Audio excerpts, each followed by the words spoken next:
So today's event symbolizes the essence of democracy, and it also tells us that what are the procedures of the parliament, and also it tells the leadership skills and how we need to debate on such topics in the parliaments which are related to national importance.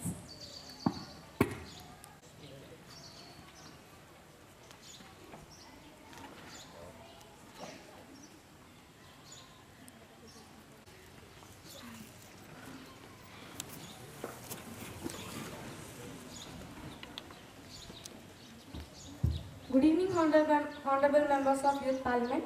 Please be seated. 2025 Youth Parliament session. I hope that every member will maintain the decorum of the House and hope that this session will be fruitful. Thank you. With the oath taking of newly elected members of Parliament, I request the Secretary to proceed with the formalities. Mr. Kaushik MP from Thiruvananthapuram, Kerala to take the oath. Affirmation. In which line would you like to take the oath? English, please. I, Kaushik Raj, having been elected a member of the lower house of the Youth Parliament, do swear in the name of God, I bear truth, faith and allegiance to the Constitution of India. And I, as by law established, I will uphold the sovereignty and integrity of India, and that I faithfully discharge my duty upon which I enter. Thank you.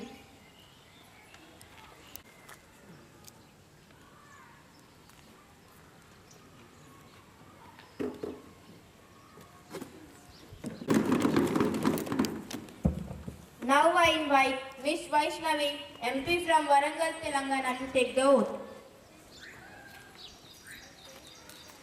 Madam, do you want to take oath or affirmation? Oath, please. In which line would you like to take the oath? In Telugu, please. భారత parliament సభ్యురాలిగా ఎన్నికై భారత రాజ్యాంగానికి నిజమైన విశ్వాసం కలిగి ఉంటాను మరియు భారతదేశపు సార్వభౌమత్వం అఖండతను కాపాడతానని ప్రమాణం చేస్తున్నాను.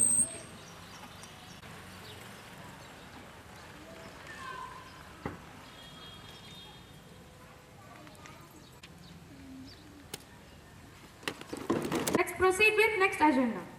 Honorable members of Parliament, today we gather in this esteemed house to pay tribute to one of India's most distinguished leaders, Dr. Manmohan Singh, an economist, a visionary and a statesman par excellence. Dr. Singh's contribution towards India are unparalleled. His tenure as Prime Minister and his role in shaping India's economic policies will forever be etched in the annals of our history. Let us now hear from the Honorable Prime Minister.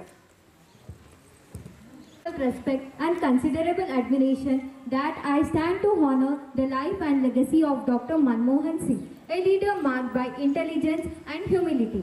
Dr. Singh devoted his life to serving our country. As the mastermind behind the India's economic liberalization in 1991, his policies established the groundwork for India's emergence as global economic force. His time as Prime Minister was characterized by stable administration, steadfast dedication to democratic principles, and a vision that transcended political boundaries. Dr. Singh envisioned economic growth that benefited all segments of our society, and his administration witnessed significant advancements in infrastructure, social welfare, and international relations. His integrity and dedication towards his work served as the model for each of us in public service. Today, as we reflect on his vast contributions, we reaffirm our dedication to the policies he embodied: social justice, economic growth, and relentless integrity. Thank you, Madam Speaker. Leader of opposition. We stand united in our respect for Dr. Manmohan Singh, a statesman who served this nation with unparalleled dedication. While political differences may exist, there can be no debate over his immense contributions to India's economic and social landscape. His demeanor, intellectual depth, and unwavering commitment to public service earned him admiration across party lines. Dr. Singh's leadership during challenging times, his prudent fiscal policies, and his role in India's global standing will always be remembered. He was a man who preferred action over rhetoric, and his legacy will continue to inspire future generations of leaders. Let us honor his memory not just in words, but by upholding the principles of democracy, integrity, and the inclusive growth that he championed. Thank you. Official statement. Deep grief over the passing of Dr. Manmohan Singh. His contribution shall be remembered forever.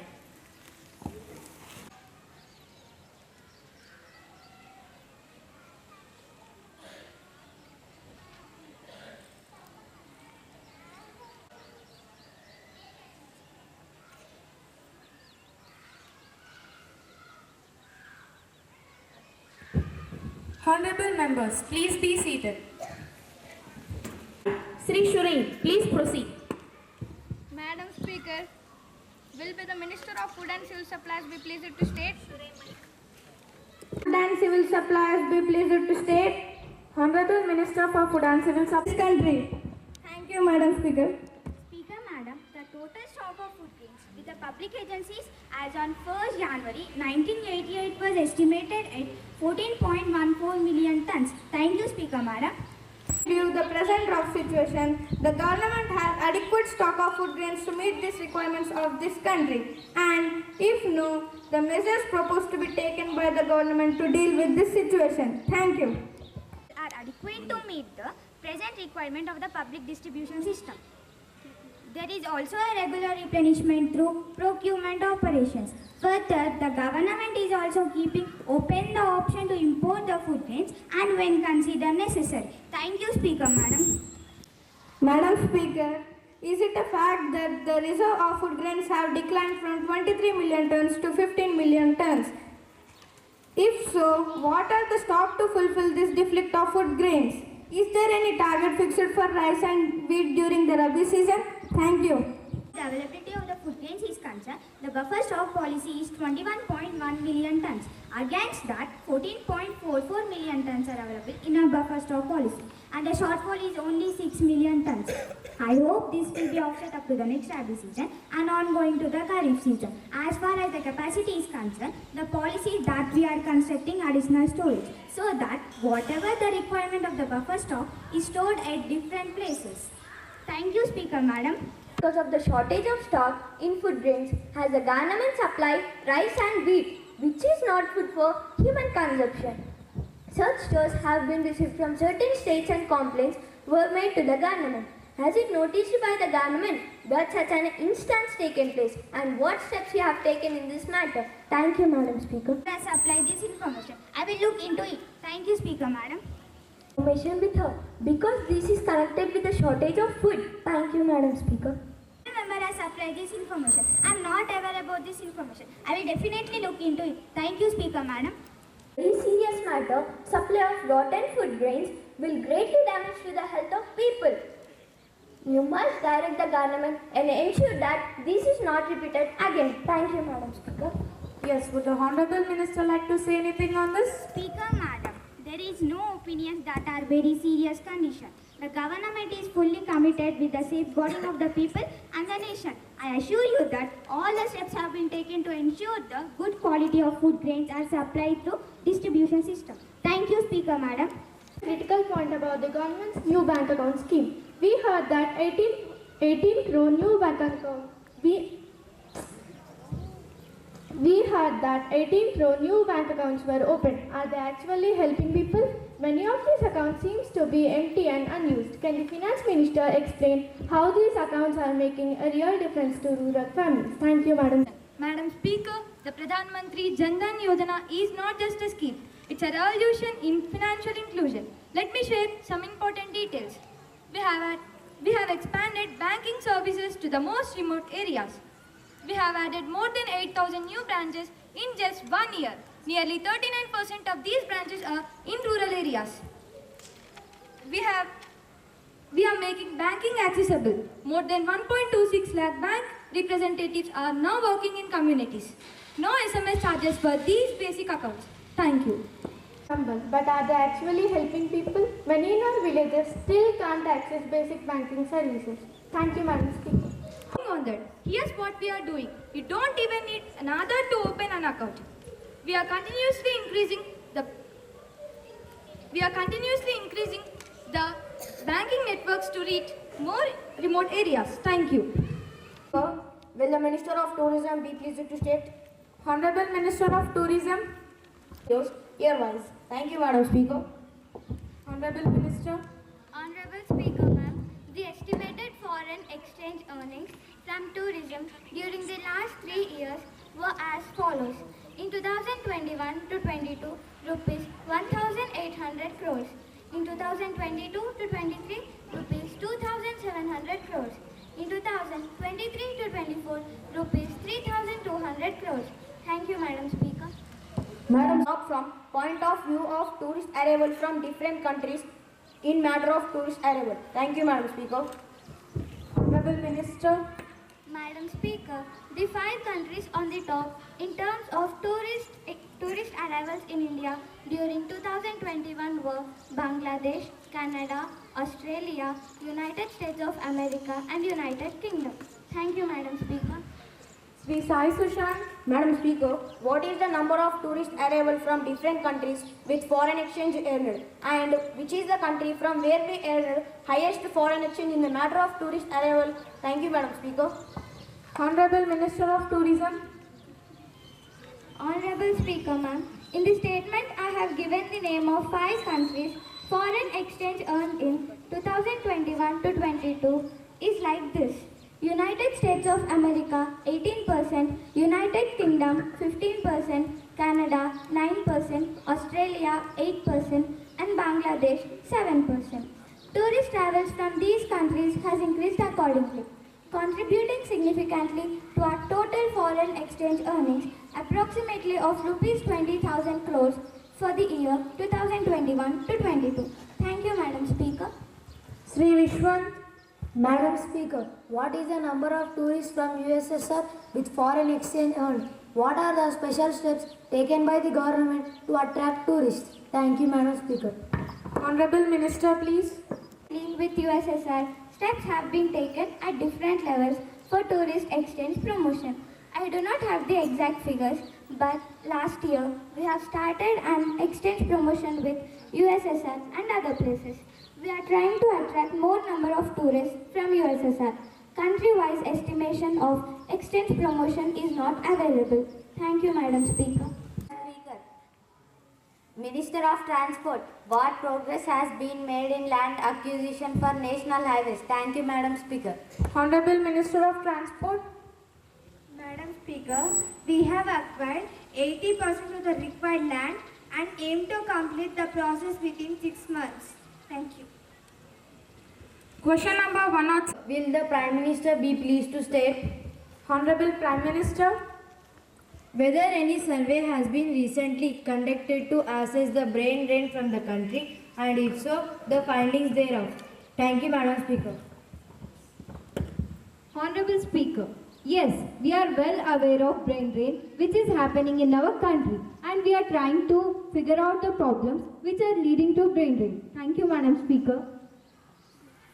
My problem, it's already late and 2 lakhs of people left the country. The reason is negative work culture in our country and also the less wages.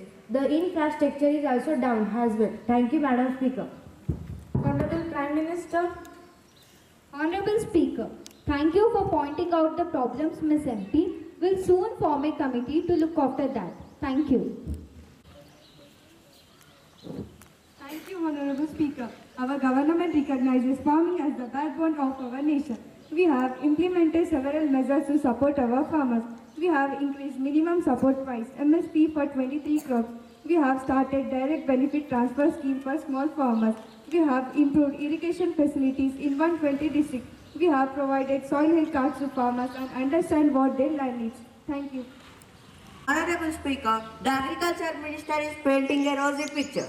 While our farmers continue to suffer, if the government schemes are so effective, why are hundreds of farmers taking their own lives in every year in states like Telangana, Maharashtra and Punjab? Thank you. Honorable Minister. Madam Speaker, the issue of farmer suicide deeply saddens us. The reasons are complex debt, crop failure due to weather, family problems and health issues. We have started special helplines and counseling centers in farming districts. We are also working on better crop insurance. So, one bad season does not destroy farmers' life. Thank you. Madam Speaker, your words mean nothing to the widow of a farmer who drank pesticides because he could not pay back loans after your government policies failed him. The MSP you boost does not even cover the cost of growing crops. How do you explain this? Thank you, Madam Speaker.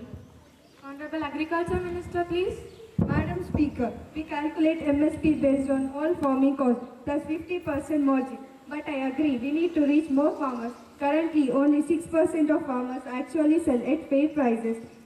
We are expanding procurement centers from 48,000 to 65,000 this year. So, more farmers can sell at fair prices. Thank you.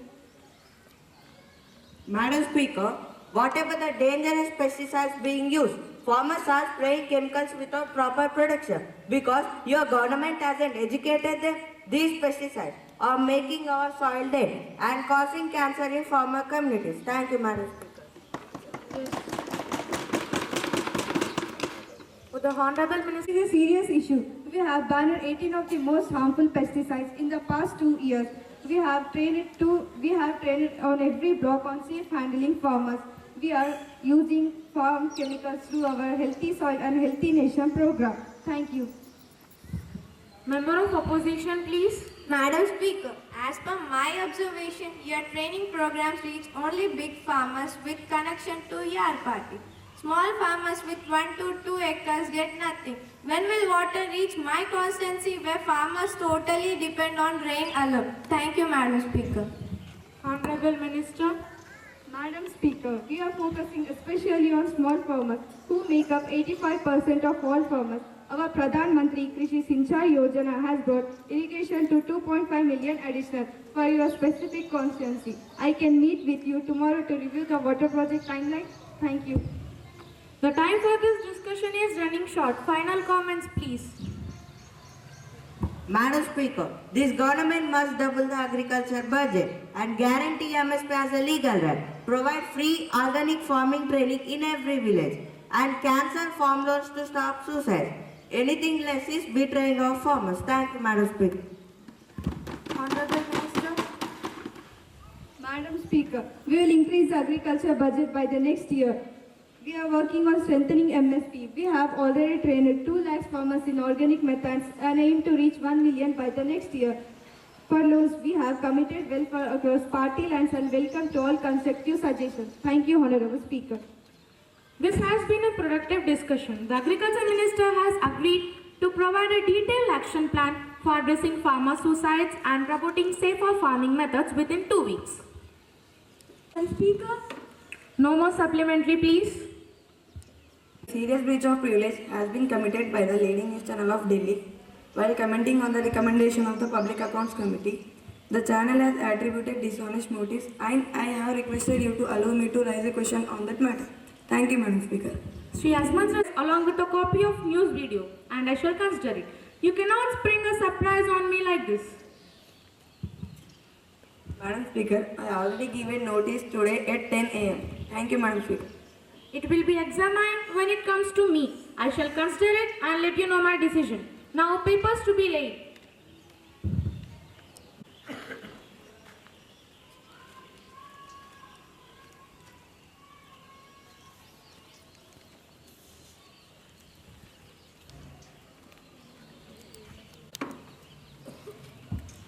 Honorable Madam Speaker, I respectfully submit a consideration, a copy each of the following notification in both Hindi and English version. In accordance with subsections 1 of the section of 28, the mines and minerals is the regulation and development. Act number 1957, the Minerals Concession Third Amendment rule in 1987, published in the notification number GSR 1002E in the Gazette of India dated on 21st December 1987. Section number 145E, publishing in the Gazette of India on 4th February 1988. Which authorized the Geological Survey of India to undertake detailed investigation and to gather necessary information attached to the table. Thank you, Honorable Speaker. New ministers.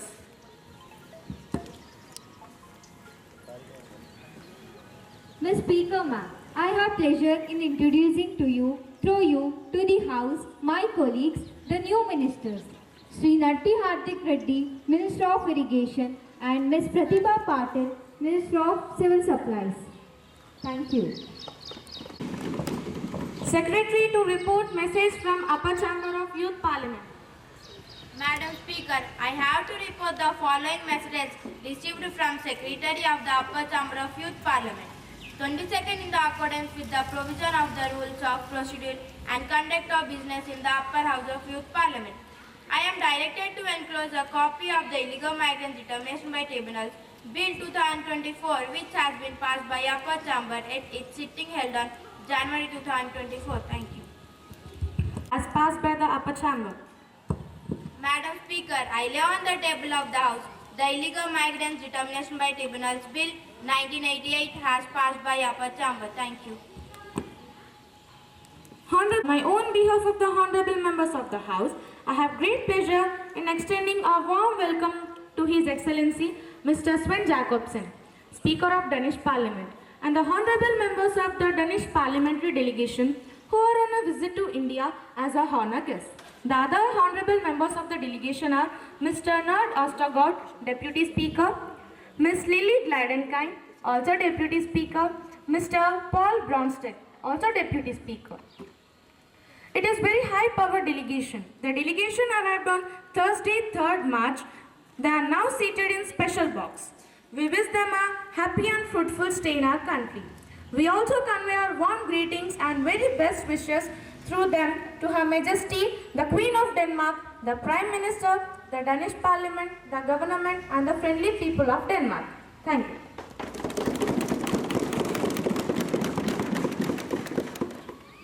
The House shall now discuss the new education policy NEP 2023 bill. I call upon the Education Minister to present the bill. Today I stand before you to introduce the new education policy NEP 2023. This bill aims to transform the Indian education system to meet the needs of our 21st century. Our key focus includes skill-based learning, multidisciplinary education, and the integration of technology in classrooms. In Indian schools, we are committed to translate this vision into reality.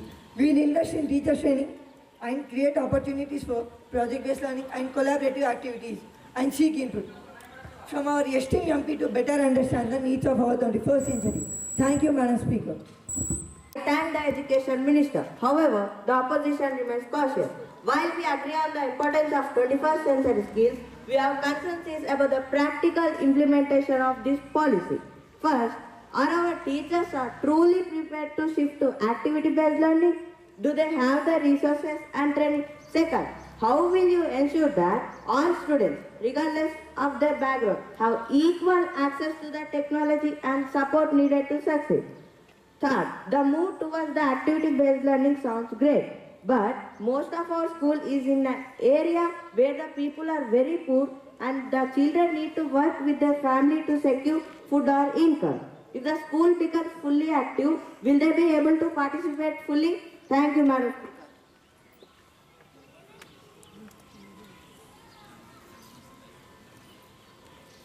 Madam Speaker, yes please. Madam Speaker, we urge the government to address these concerns with concrete plans and transparent communication. The future of our students depend on it. Thank you, Madam Speaker. Madam Speaker, the government is fully committed to ensure the equal access to quality education. We have allocated 10,000 crores for improving rural education, infrastructure, providing digital classrooms, and training teachers. Additionally, vocational training will be integrated into the curriculum to enhance employability. Thank you, Madam Speaker.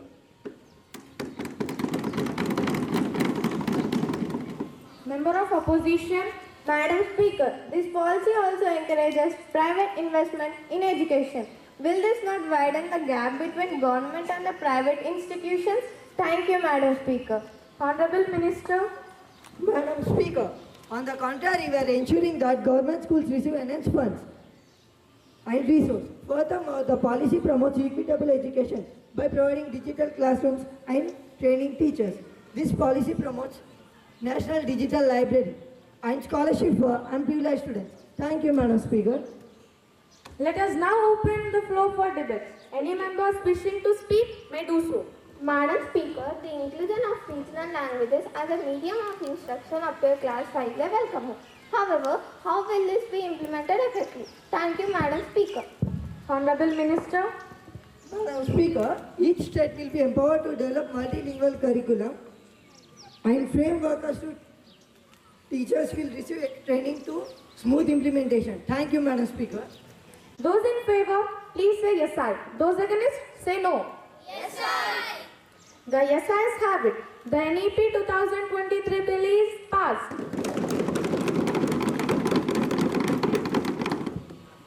Today, we discuss the implementation of the POCSO Act and its effectiveness in protecting our children. I call upon the Minister for Women and Child Development to address the House. Speaker Madam, the POCSO Act of 2012 was enacted with the primary purpose of protect pornography. The key measures include establishing special courts for speedy trial, strict punishment including life imprisonment, protection of identity of victims. Thank you, Madam Speaker. Opposition member. Madam Speaker, despite this so-called protection, why are we seeing increasing cases of child sexual abuse, particularly against girls in rural areas? The government implementation has clearly failed. Thank you, Madam Speaker. Honorable Minister. Madam Speaker, more cases reported doesn't mean more actual problems. We are just better at finding and counting them. Now our campaigns reach 85% of rural areas. The old government reached 40%. Thank you, Madam Speaker. Member of Opposition. Madam Speaker, the conviction rate under POCSO remains obviously low at less than 30%. In this case, what are the steps the Minister going to take to prevent child abusement? How does the Minister explain this failure of justice? Thank you, Madam Speaker. Honorable Minister, please. Madam Speaker, we have established 712 fast-track special courts, especially for POCSO cases, increasing conviction rate from 18% to 28% in just 3 years. Each case is complex, but we are making measurable progress. Thank you, Speaker Madam. Opposition member. Madam Speaker, report shows that in 94% of POCSO cases, the perpetrator is known to the child. What specific community-based interventions has this government implemented? Thank you, Madam Speaker. Honorable Minister.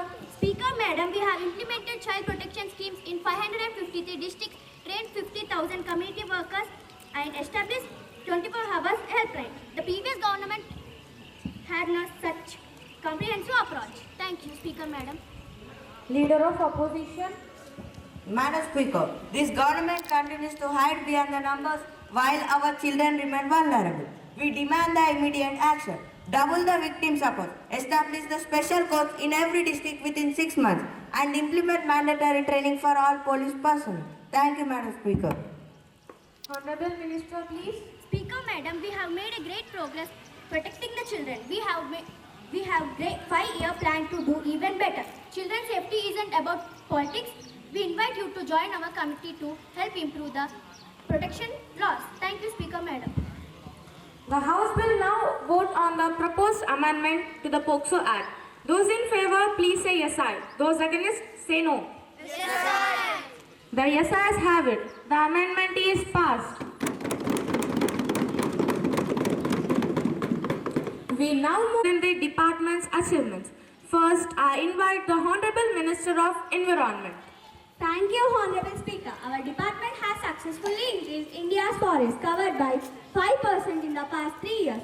Additionally, we have launched initiatives such as Green India Mission, promoting afforestation and reducing pollution levels in the metropolitan cities. Solar and wind energy production has also been ramped up, helping us to meet our renewable energy targets ahead of schedule.